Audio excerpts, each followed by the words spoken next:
Retrouvez Businesswoman avec MAF Pro, l'assurance des artisans, commerçants et professions libérales. MAF Pro, la référence qualité pro. Efficace et pas cher. C'est la MAF que je préfère. C'est la MAF.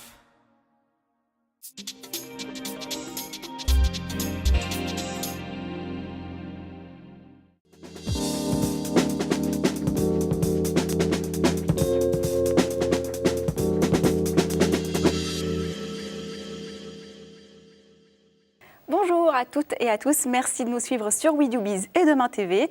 Aujourd'hui, l'émission Businesswoman est consacrée à la levée de fonds.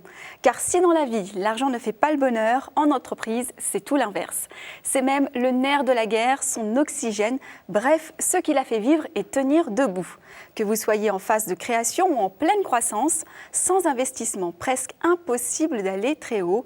Alors, pour concurrencer la banque, souvent frileuse, ou aux critères drastiques. Les investisseurs se présentent alors comme des sauveurs des startups, d'où le nom Business Angel. Alors l'objectif étant pour eux évidemment de réaliser des plus-values sur vos bénéfices. Alors à quel moment lever des fonds? Quels critères faut-il remplir et vers qui se tourner? Pour nous en parler, deux femmes sur notre plateau. Bonjour mesdames. Bonjour. Alors d'abord, Morgane Rolando de Femmes Business Angel, merci d'avoir fait le déplacement. Et également Maïtis Chala, cofondatrice de lilylist.com.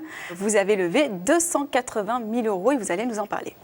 Tout à fait, c'est une levée de fonds qu'on a fait en avril 2011 auprès de trois réseaux de Business Angel. Donc Paris Business Angel, Femmes Business Angel, donc Morgane est l'une de nos investisseuses. Et Investissor, ainsi que deux business angels indépendants qui ont rejoint notre capital à ce moment-là. Alors, un tel montant, 280 000 €, vous existez depuis combien de temps? Ça va faire 4 ans maintenant qu'on existe. Est-ce que vous pouvez nous rappeler en quelques mots justement l'activité de Lilylist? Lilylist, c'est un service de liste de mariage et de voyage, ainsi que de blocs de mariage. En fait, les futurs mariés ont la possibilité sur notre site de créer leur liste d'envies de cadeaux et de voyages pour leur union. Leurs invités se rendent sur le site pour y participer et nos mariés ont ensuite la possibilité de dépenser la cagnotte qui a été ainsi accumulée sur les sites de nos différentes enseignes et voyagistes partenaires. Alors Morgane Rolando de Femmes Business Angel, j'imagine que des profils comme Maïtis, vous en avez énormément dans le réseau. On en a énormément dans le réseau. On reçoit chez Femmes Business Angel 350 dossiers par an. Ah oui, quand même. Pour faire entre 10 et 12 investissements, donc, dont Lilylist a fait partie des Happy Few, si on veut, puisque les Business Angels sont des investisseurs externes, ce sont ni vos parents ni vos amis qui vont avoir un intérêt à venir dans une entreprise à condition qu'elle leur rapporte de l'argent. Donc l'objectif n'est pas de gagner de l'argent tant que la petite société est en croissance, mais bien à la fin, on a un retour sur une plus-value, à un moment où elle se vend, où elle sera assez importante pour être vendue à un fonds, à un industriel, voire rachetée par le management actuel. C'est bien l'avantage de la levée de fonds, c'est qu'il n'y a pas de remboursement à proprement dit, au même titre qu'un prêt bancaire. On ne vous met pas la pression quand vous démarrez votre activité, on se rémunère sur une plus-value, et donc quand il n'y a pas de plus-value, il n'y a pas de remboursement, tout le monde est perdant. On joue le jeu ou pas. Voilà, bon, on y va pour être tout le monde gagnant quand même. L'objectif, c'est le but, on le rappelle évidemment, on a bien compris. Mais effectivement, nous devenons actionnaires de la société, donc avec les mêmes droits, voire devoirs que les entrepreneurs au départ. D'où l'idée de bien sélectionner les entreprises, parce qu'effectivement, si l'entreprise va au mur, notre investissement fait de même. Alors justement, comment vous sélectionnez les dossiers des femmes entrepreneurs qui tapent à votre porte? Quels sont les critères justement pour qu'elles puissent bénéficier?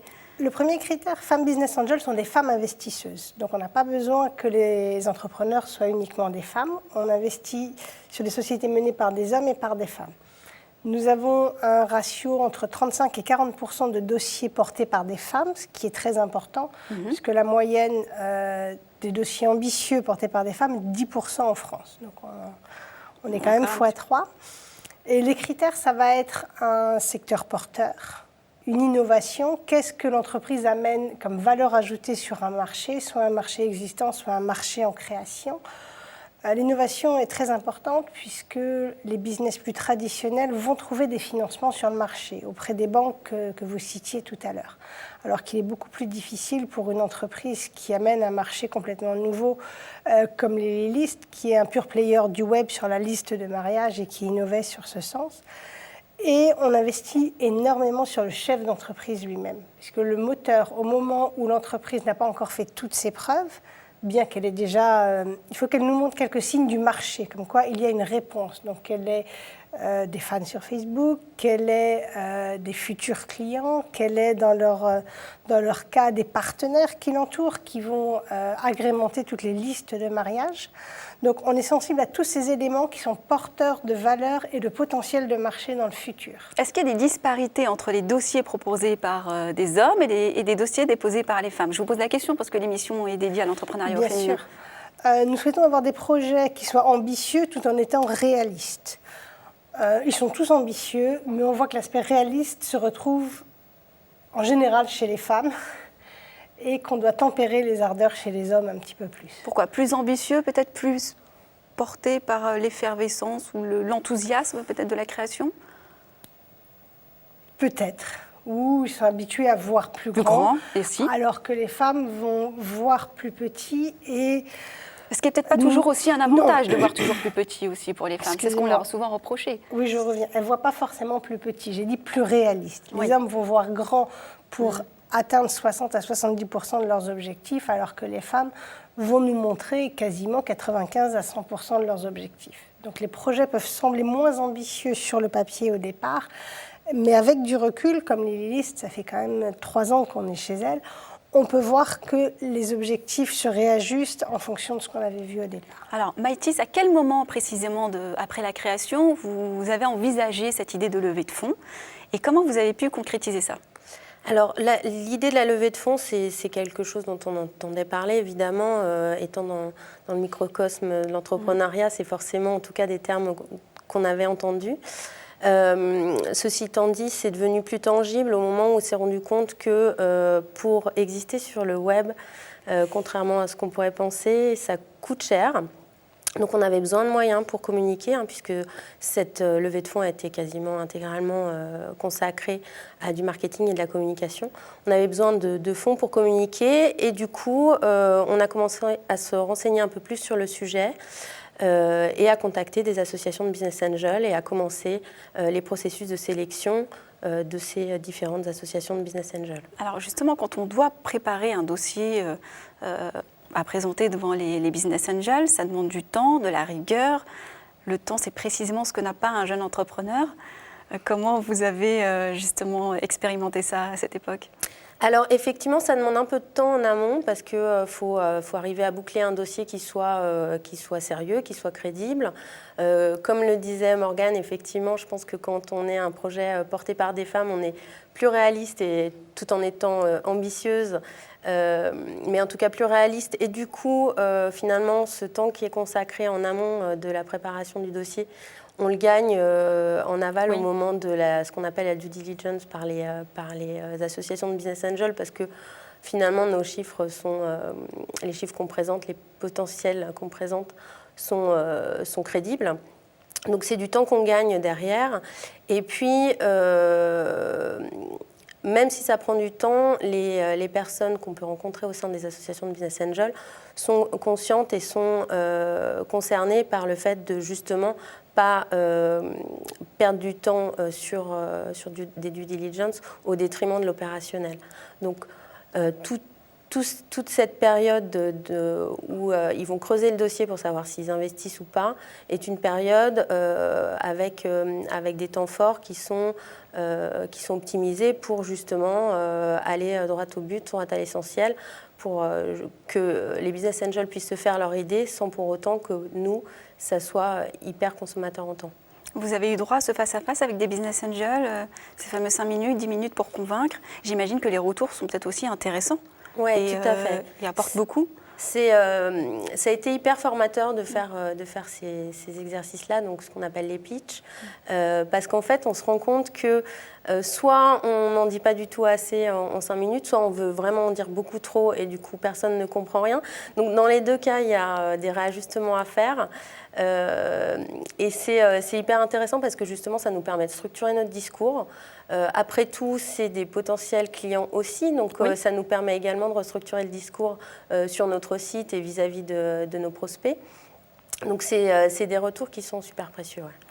Est-ce qu'il est important de cibler son investisseur pour gagner du temps peut-être, et comment? Bien sûr, puisque si vous tombez en dehors du créneau d'investissement, vous allez perdre du temps en préparation, en temps de négociation, et l'investisseur aussi. Donc il se rappellera de vous quand vous viendrez le voir au moment où vous serez prêt. Un fonds d'investissement, généralement, va venir après l'amorçage. Donc, une fois que l'entreprise aura fait la preuve, aura du chiffre d'affaires et une clientèle qui vient. Donc, aller les voir en phase d'amorçage sera contre-productif et pour vous et pour eux. Le business angel vient quand le proof of concept est fait. Donc, quand on a un retour du marché sur le potentiel du produit, si vous venez avant, alors que vous en êtes qu'au stade de l'idée, on va avoir du mal à accrocher et à saisir comment de votre idée, vous allez en faire un business qui gagne. Donc, avant, vous avez des subventions, vous avez du love money, vos amis, votre famille, vos anciens collègues vous connaissent et sont là, peuvent aussi vous venir en aide. Donc, allez d'abord faire ces sources et une fois que vous aurez le proof of concept, venir.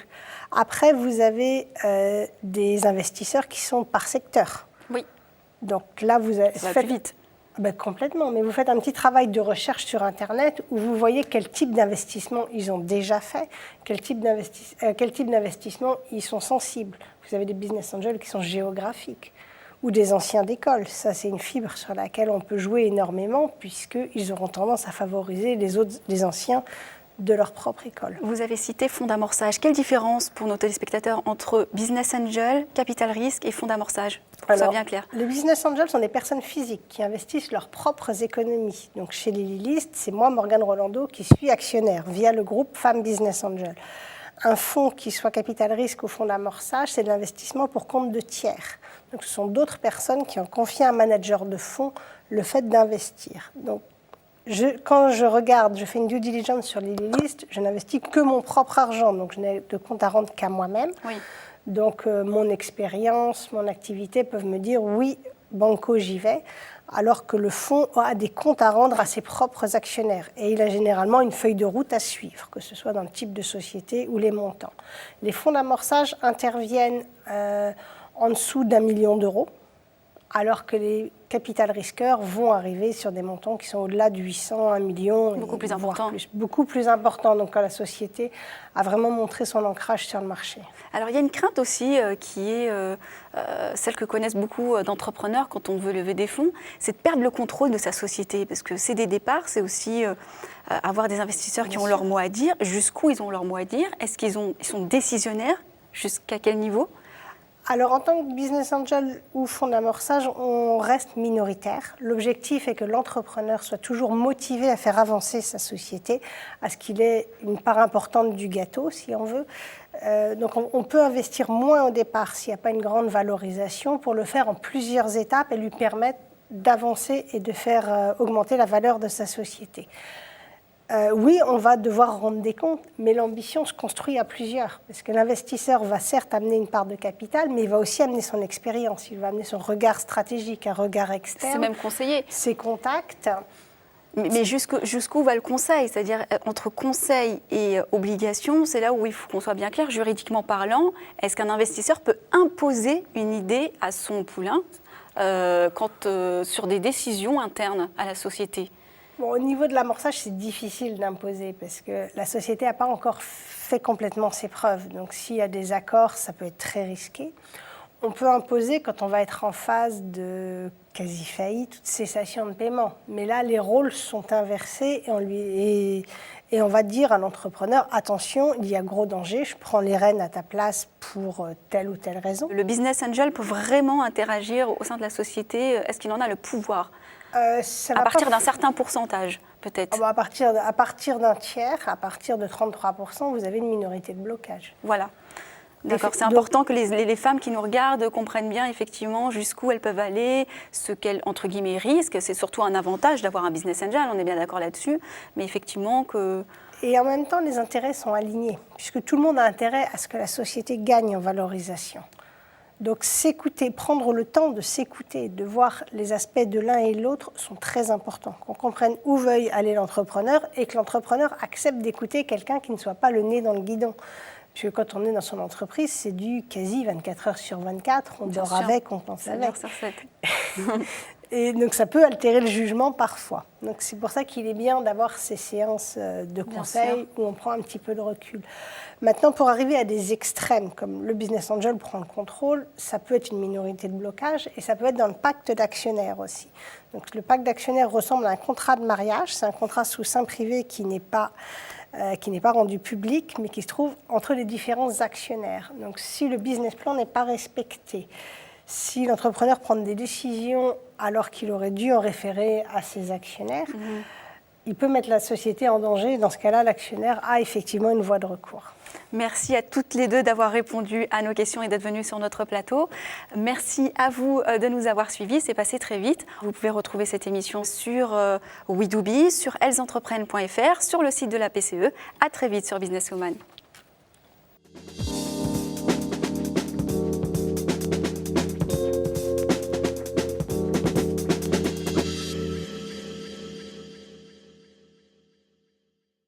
Businesswoman vous a été présenté par MAF Pro, l'assurance des professionnels depuis plus de 60 ans. MAF Pro, la référence qualité pro. Efficace et pas cher. C'est la MAF que je préfère. C'est la MAF.